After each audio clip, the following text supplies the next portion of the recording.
If you just watch my feet and don't think about it, you go like, well, what's the big deal about the pivot? Well, see, you don't really know how big the move is until you walk it out. Because if I walk this way, and if I kept walking that way, it would be completely, if I walk this way, and all I did was this. It's a small move, but it sets the direction. And that's what's happening in your life when you decide like how to speak to people, when you decide like whether or not you're gonna come back next weekend to church. It's a small decision, but it sets a direction. When you decide, am I gonna tithe and put God first? Oh yeah, I'm gonna put tithing in the sermon series. I'm gonna put it in because it's a decision. It is the will of God for you to put him first. And when you decide like, I'm gonna do that, it sets a direction to seek God first. When you decide like, you know what, I'm gonna text my wife, I'm gonna text her and tell her I'm gonna be home at a certain time, and I'm actually gonna be home at that time. It's a little decision, but it sets a direction. Because when you set a direction, you know, I can count on you and you're gonna do it. When you show up and eat with your family, that's not a big decision. We want big decisions, big things from God. No, it's the pivotal decisions. It's the little things that you do that set the direction for your day and for your decade. And even for generations to come. Now, it's all going good until one day, chapter 14, verse 1 says that Samson pivoted and went down to Timnah. Not very far from where he was living at the time. But when he got there, he saw a young Philistine woman. Who was he supposed to deliver his people from? So now he's in love with what he's called to defeat. And he has a desire. Have you got some desires that don't look anything like Bible verses, just at least one or two? I do. He saw this young woman. This is not Delilah. That's the only woman we ever talk about in Samson's life. You know, combed his hair and set him up and got his eyes gouged out. That's in chapter 16. We're not even close to that yet. This is just his pivotal moment. Some of you are in a pivotal moment right now, deciding things. And he came back and said to his father and mother, verse 2, I have seen a Philistine woman. Oh, by the way, the key verse in the book of Judges says many, many different times, I don't know how many, but it says at least 3 times, they did what was right in their own eyes. And so Samson says, I saw with my senses. I saw my senses, my feelings, my emotions. I saw a Philistine woman in Timnah. Now get her for me as my wife. And his father and mother replied, think how heartbreaking this is.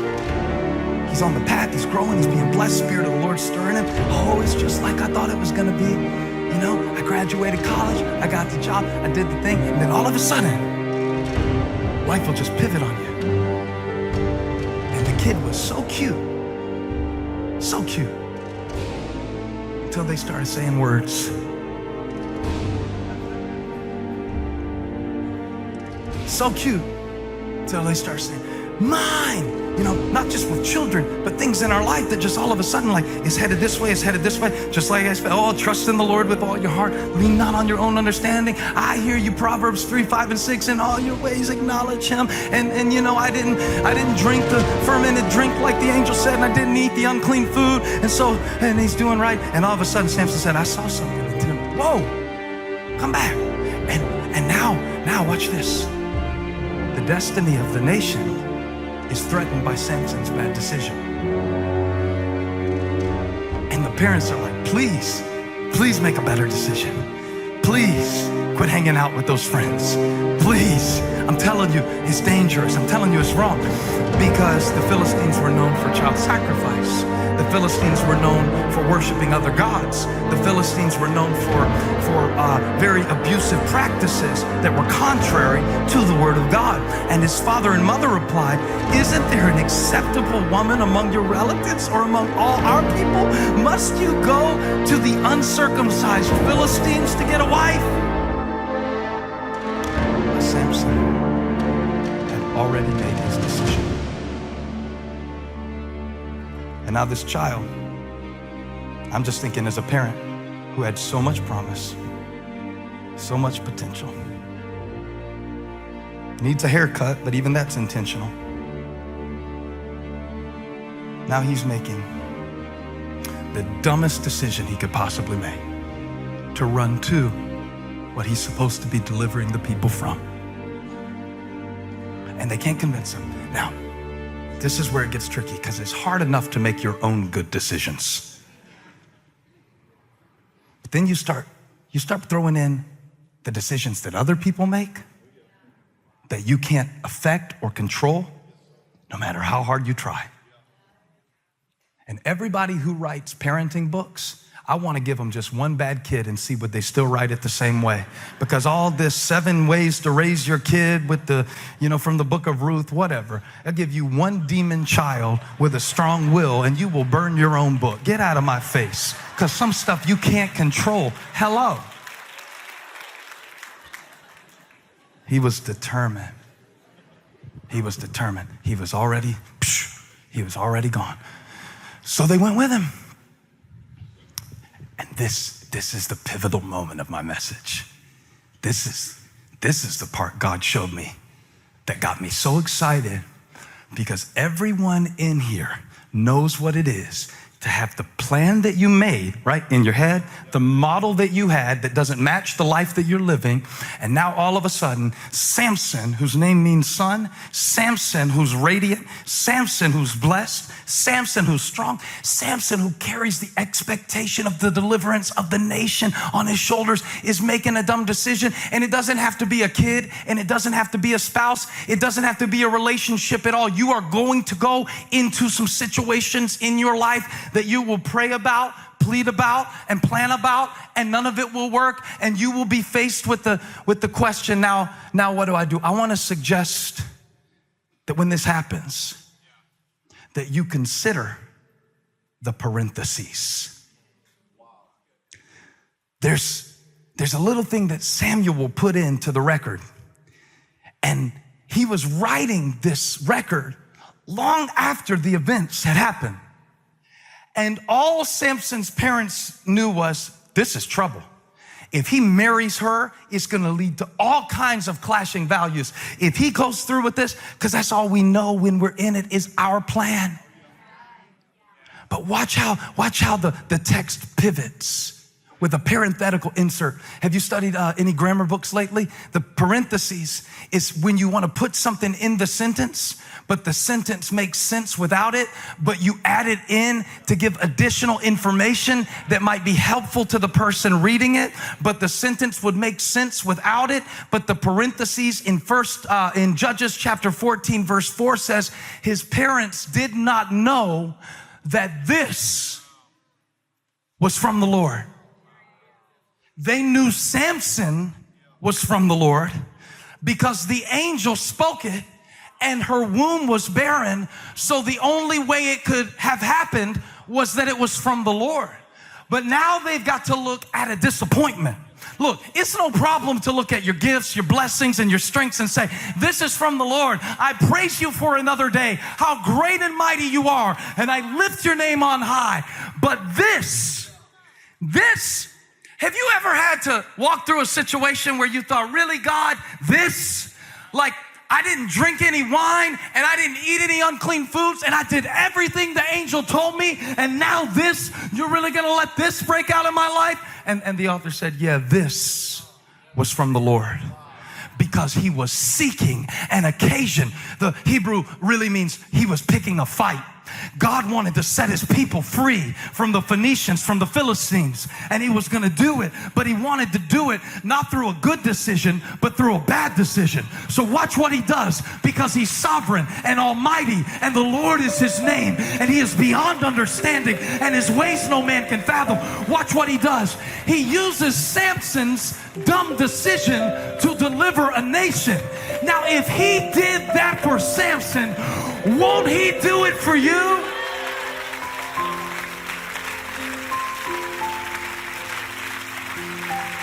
Won't he use this too? the more things that I can look at my life and say, this is from the Lord. Look, he didn't, give me my verse again. Verse 4, it's so good. And it's in parentheses because the sentence will make sense without it, but your life will not make sense without this. Try and make sense of it. You need to put a parentheses on it and be like, there's something that the author knows that I don't know yet.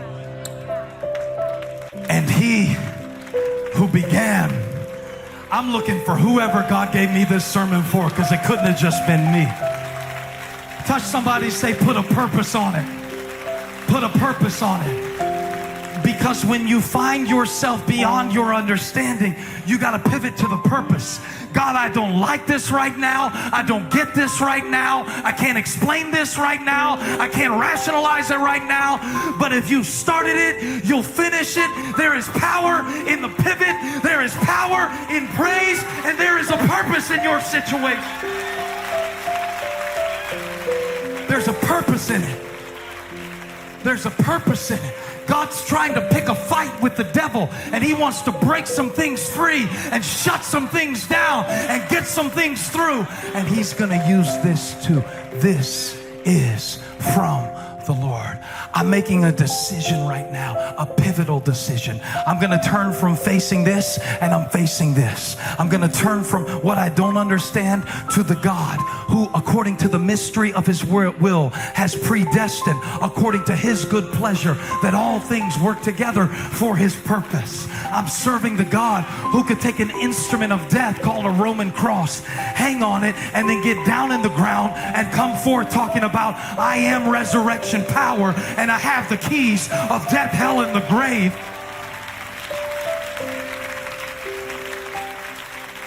I hear the Spirit of God saying, put a purpose on it. I know you're going through some pain, and I know your past was kind of rough, and you made a lot of mistakes, but put a purpose on it. God, would you use even the dumb stuff that I did to deliver your purpose? This is bigger than me. This is bigger than what I feel right now. This is bigger than what my mind can fathom. This is bigger than what my heart can know. This is bigger than my senses. This is bigger than this setback. This is bigger. This is bigger. This is bigger. He called me, he chose me, and I'm going to trust him that this is from the Lord.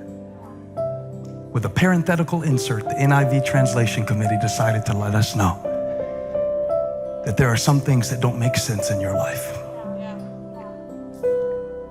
But the parentheses, that's where you see the purpose. You just got to pivot and trust that it's there even when you can't fill it in yet. I don't have to explain why.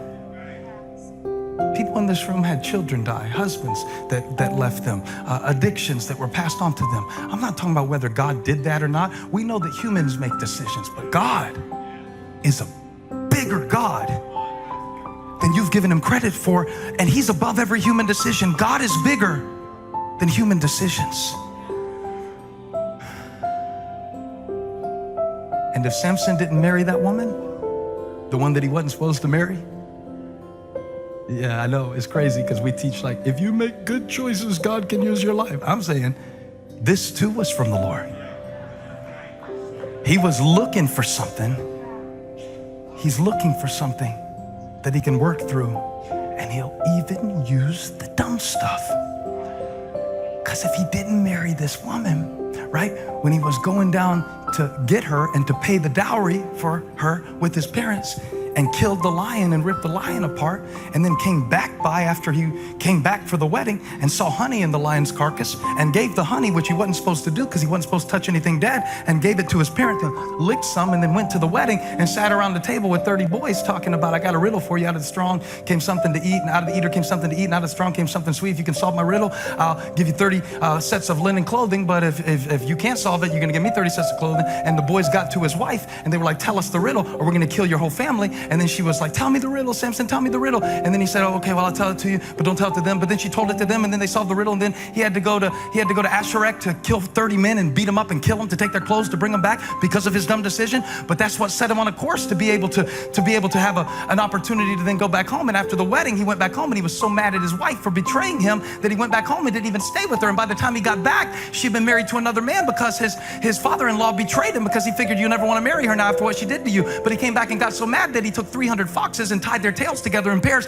lit them on fire, sent them loose in the Philistine fields. And when they tore up the fields, the Philistines were mad, but Samson killed them because he was strong. Now, he never would have killed them if they hadn't hurt him, and he never would have been hurt by them if he hadn't made the wrong decision. And so it goes to show that God is using everything. If he never would have set the foxes loose, they never would have come to Judah and tied him up and tried to deliver him so he could break them free and kill 1,000 of them with the jawbone of a donkey.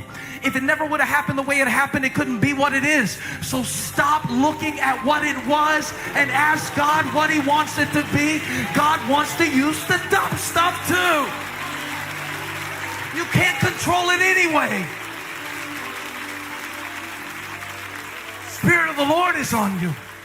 The Spirit of the Lord is on you.